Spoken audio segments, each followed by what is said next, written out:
नमस्कार मित्रों, आज के इस वीडियो में बताने वाला हूं कि अंगराज कर्ण के रौद्र रूप को देखकर सारे पांडव और कौरव सेना दंग रह गए।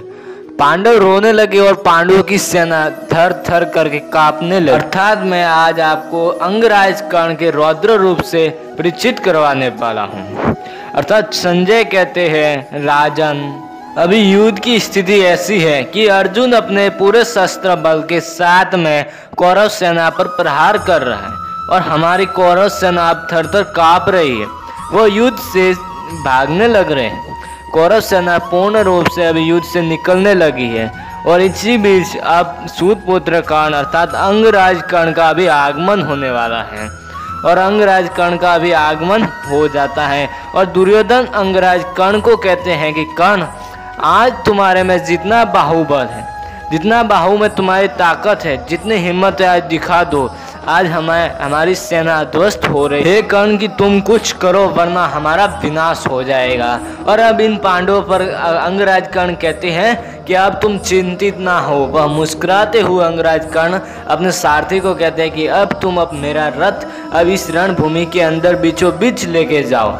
तो फिर वह रथ लेकर बीचों बीच चले जाते और फिर अंगराज कर्ण अपने धनुष पर प्रत्यंचा चढ़ाते हुए सत्य वचन बोलते, अर्थात वो सत्यता की सौगंध से सभी योद्धाओं को रोकते और कहते हैं कि अब मेरा मुकाबला करो।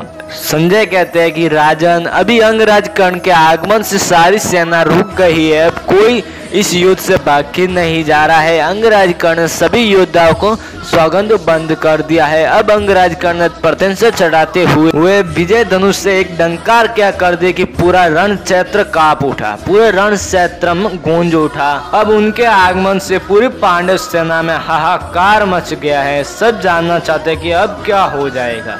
सबको अपने प्राणों की चिंता होने लगी। फिर अंगराज कर्ण अर्थात महारथी कर्ण ने अपने विजय धनुष से भगवा अस्त्र का प्रयोग किया और उन पांडवों पर चला दिया, अर्थात उन पांडव सेना पर चला दिया।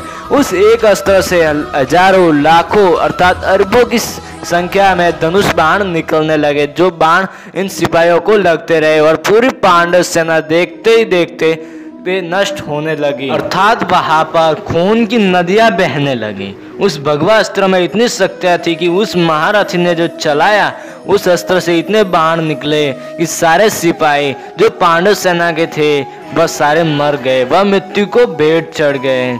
फिर से संजय कहते हैं कि राजन, अब पांडव सेना पूरी तरह से नष्ट होने को आई है और अभी पांडव अपने स्थिति से बिगड़ गए हैं, अर्थात वह पूरे कांपने लगे हैं। बिन पांडवों का मुंह इस प्रकार मुरझा गया है जैसे कि जल बिन मछली।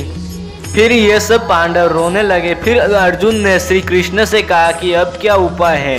तब श्री कृष्ण ने कहा कि अब रणभूमि को छोड़कर भागना चाहिए। अर्थात फिर अर्जुन बोले कि ये करना अनुचित है, मैं धर्म का साथ दे रहा हूँ, मैं यहाँ पर युद्ध करने आया हूँ। युद्ध क्षेत्र में शत्रु को पीठ दिखाना यह मेरी निर्बलता सिद्ध करेगी। फिर श्री कृष्ण ने कहा कि निर्बलता से ही विजय नहीं होती है, धर्म का भी साथ उचित है लेकिन हद से ज्यादा उसका भी उचित नहीं। यह भी धर्म ही हमें युद्ध क्षेत्र से भागना चाहिए, वरना फिर अभी समय और स्थिति बिगड़ चुके हैं। फिर श्री कृष्ण के बारंबार समझाने पर अर्जुन मान जाते हैं और वह अर्जुन को उस स्थान से ले जाते हैं। फिर वहां से वह पीठ दिखाकर भागने लगते हैं। फिर श्री कृष्ण के ये सब मायाजाल से विलक्त अंगराज कर्ण ने उनका पीछा किया। अंगराज कर्ण ने अर्थात महारथी कर्ण ने अपने सारथी को आदेश दिया कि वह अपने रथ को उसके पीछे ले चले जहां अर्जुन जा रहा है, क्योंकि उन्हें अर्जुन का वध करना था, जिस कारण से किसी मायाजाल में फंसकर उनकी मृत्यु हो गई। लेकिन फिर भी उनके रौद्र रूप ने उनकी संपूर्ण सेना को नष्ट ही कर दिया था। अब फिर पांडवों में इतनी क्षमता नहीं थी कि वह अंगराज कर्ण का सामना कर सके, इसलिए वह सेना अर्थात रणभूमि को छोड़कर भागना उचित समझा। फिर दुर्योधन तो खुशी के मारे पागल ही हो गया। तो फिर दोस्तों, आज के इस वीडियो में आपने अंगराज कर्ण के रौद्र रूप के बारे में जाना। उन्होंने अपने रौद्र रूप का एक ही अंश दिखाया था, अब उनका पूरा रौद्र रूप कितना शक्तिशाली। अब फिर अगर उनका संपूर्ण रौद्र रूप सारे क्रोध को एकत्रित कर दे और वह अपने भगवा अस्त्र से भी महान अस्त्रों को चला दे तो पांडवों का क्या होता। तो चलिए दोस्तों, आज के लिए इतना ही। फिर मिलते हैं अगले वीडियो के साथ में। अगर आपको दोस्तों जानकारी अच्छी लगी हो तो कृपया like, comment, share and subscribe करना ना भूलें।